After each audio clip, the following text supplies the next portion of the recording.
Good afternoon, folks. Mike Wells, your World Explorer. Right now, it is October 17th, 2022, and we're looking at what's left of our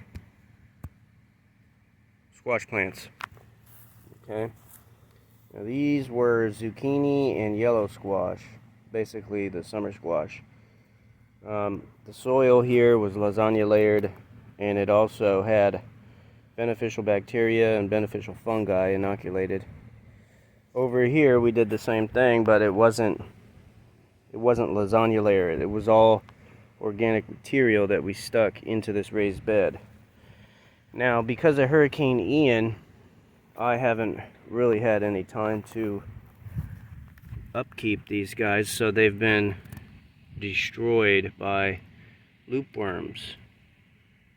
That's what happens. That's what happens. Mother Nature, if you don't have time, if you're raising kids, you got a career, you're not going to have time to do this kind of stuff, to maintain these fruits and veggies properly.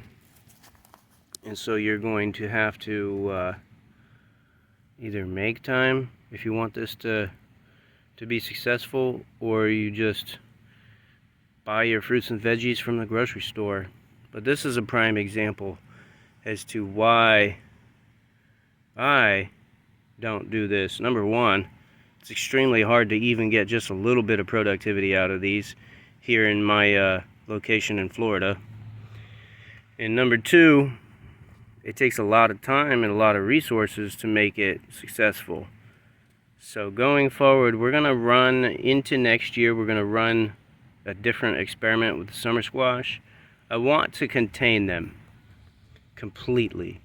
I want no bugs to be able to have access to them, so I'm going to produce a pretty decent screened enclosure to hopefully contain them, so that we can keep the squash bugs out, we can keep the moths out that lay eggs for the loopworms to come out of.